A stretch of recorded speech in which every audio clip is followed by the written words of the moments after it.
তোমরা সবাই কেমন আছো? আশা করি সকলেই খুব ভালো আছো। আমিও ভালো আছি। আমার এবি রান্নাবান্না ব্লগ চ্যানেলে তোমাদের সবাইকে স্বাগত।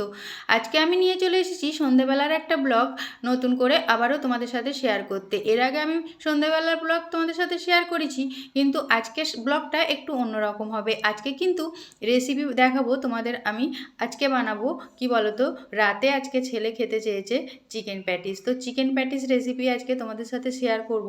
তো তার আগে আমি কিন্তু এখানে যে সন্ধ্যেবেলা চা খাওয়ার বাসন, টিফিনের বাসন হয়েছে, টিফিন করার পরে যে বাসনগুলো হয় সেগুলো কিন্তু আগে মেজে নেব। তো খুব ভালো করে বাসনগুলোকে আমি আগে পরিষ্কার করে নিচ্ছি। বাসনগুলো মেজে নেবার পরে তারপরেই কিন্তু আমি রাতের খাবার বানাতে বসবো। আজকে ছেলে বলেছে রুটি খাবে না, আজকে বলল যে চিকেন প্যাটিস বানিয়ে দেবে। তো চিকেন তার জন্য কিন্তু এনে রাখা হয়েছিল। রবিবারে যে চিকেন আনা হয় তার থেকে বেশি করে একটু নিয়ে এসে আর রেখে দেওয়া হয়েছিল ফ্রিজে। তো আজকে মঙ্গলবার, একদিন ছিল ফ্রিজে, তো তার জন্য আজকেই কিন্তু ভাবলাম যে চিকেন প্যাটিসটা বানিয়ে দিই। বেশি দিন ধরে রেখে খেলে কিন্তু যে কোনো জিনিসেরই টেস্ট নষ্ট হয়ে যায়। তো তারপরে দেখো আমি বাসনগুলোকে খুব ভালো করে ধুয়ে নেবার পরে বেসিনটাকেও মেজে নিয়ে তারপরে কিন্তু হাত ধুয়ে নিয়ে খুব ভালো করে চলে এসেছি খাবার করতে রাত্রের।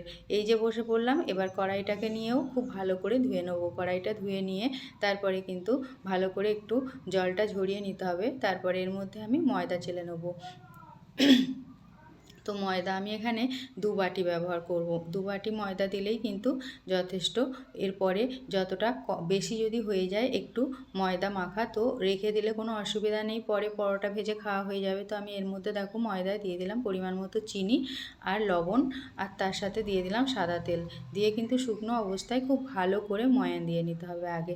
তো যত ভালো করে ময়ান দেবে তেমন ততটাই কিন্তু খুব মুচমুচে হবে প্যাটিসগুলো খেতে। তো তারপরে এই দেখো জল দিয়ে দিয়ে আমি একটা ডো বানিয়ে নিলাম। একটু শক্ত ডোটাই হবে, খুব নরম কিন্তু হবে না। তারপরে গায়ে সাদা তেল লাগিয়ে আমি কিন্তু চাপা দিয়ে রেস্টে রেখে দেবো। এদিকে আমি এই যে চিকেনের যে পুরটা বানিয়ে নেবো, চিকেনের পুরটার জন্য চিকেনগুলো সলিড পিস নিয়েছিলাম আমি, আর ছোটো ছোটো করে কিন্তু কেটে নিলাম।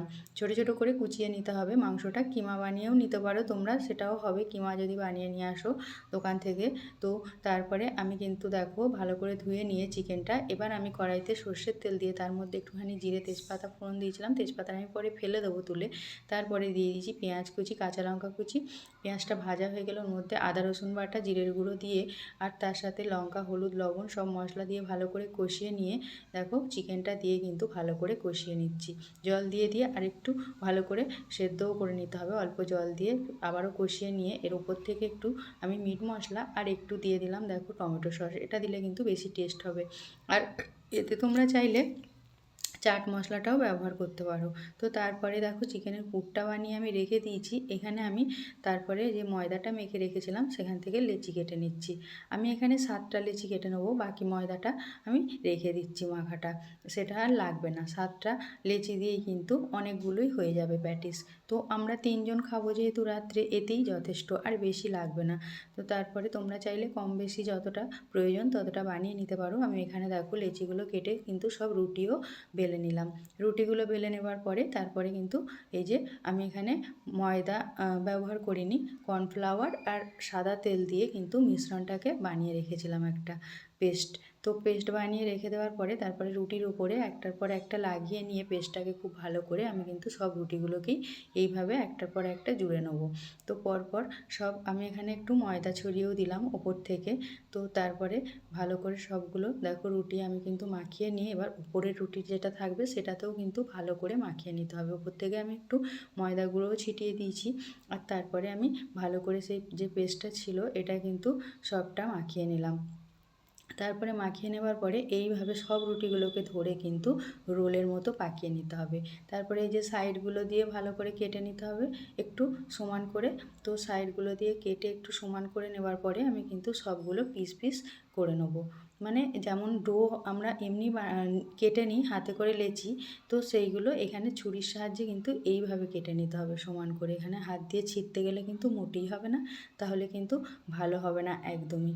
তো তারপরে এইভাবে ছুরি দিয়ে কেটে নিয়ে সমানভাবে পিসগুলো তারপরে ময়দা দিয়ে দিয়ে আমি কিন্তু রুটির মতো করে একটু বেলে নেবো। খুব বেশি পাতলা করব না, মোটা মোটা একটু হবে, আবার খুব বেশি মোটাও না। মিডিয়াম হবে। তো তারপরে আমি সাইডগুলো ছুরি দিয়ে কেটে নিয়ে খুব ভালো করে দেখো পুরটাকে আমি একটা বাটির মধ্যে ঢেলে নিলাম সুবিধার জন্য। তো বাটি থেকে পুরটাকে নিয়ে এইভাবে চামচির সাহায্যে কিন্তু আমি দিয়ে দেবো মাঝখানটায়, একদম মাঝখানটাতেই দিতে হবে।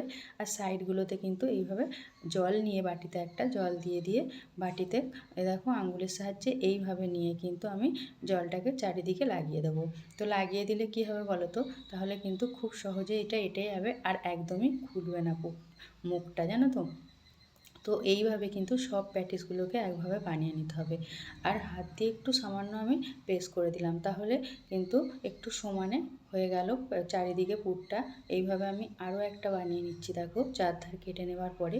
আর মাঝখানে পুরটা দিতে হবে আর এইভাবে সাইড দিয়ে, মানে একদম ধারে দেবে না, একটু সামান্য ওপর থেকে জলটা দেবে, দিয়ে ভালো করে এইভাবে চেপে কিন্তু সবগুলোকে বানিয়ে নিতে হবে।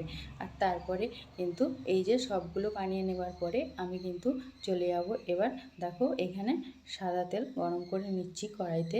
সাদা তেলের মধ্যে দিয়ে তারপরে কিন্তু আমি এগুলোকে লো ফ্লেম রেখে, তেলটা প্রথমে ভালো করে গরম করে নিতে হবে, তারপরে লো ফ্লেমে রেখে ছাড়তে হবে, নাহলে কিন্তু দেওয়ার সঙ্গে সঙ্গে এগুলো পুরো লাল হয়ে যাবে আর খেতে কিন্তু অতটা ভালো হবে না এগুলো। তো তার জন্য মিডিয়াম রেখে গ্যাসটা কিন্তু ভাজবো। আর আমার এখানে কড়াইটা একটু ছোট হয়ে গেছে, প্যাটিসগুলো বড় বড় যেহেতু, তো আমার প্রথমবারের প্যাটিসটা একটু ভেঙে গেছে দেখো, কিন্তু এতে অসুবিধা নেই। পুরটা কিন্তু আমার বেরিয়ে যায়নি, সামান্য সামান্য একটুখানি একদমই বেরিয়েছিল, না বেরোনোরই মতো। তো আমি এইভাবে তুলে নিলাম। খেতে কিন্তু এইগুলোই বেশি টেস্ট আর মুচমুচে হবে, জানো তো, যেগুলো ফেটে গেছে। কিন্তু তা বললে হবে না, দেখতে তো সুন্দর লাগবে না, তার জন্য আমি কিন্তু পরে আর ওইভাবে একটাও দিইনি, দুটো একসাথে সবগুলো একটা একটা করে দিয়ে এইভাবে ভেজে নেবো। আর দেখো প্যাটিসের মুখগুলো কত সুন্দর খুলে গেছে, লেয়ারগুলো এই দেখো, দেখলে তোমরা বুঝতেই পারছো। এইভাবে কিন্তু প্রতিটা প্যাটিসই আমি ছেড়ে ভেজে নেবো একটা একটা করে। দেখো সব প্যাটিসগুলো আমি ভেজে নিয়েছি। তো তোমাদের আমি দেখাই ভাঙা প্যাটিসটাই, খুব মুচমুচে আর ক্রিপসি হয়েছে, খেতে দারুণ টেস্ট। আর সস দিয়ে এইভাবে গরম গরম খেলে কিন্তু দারুণ।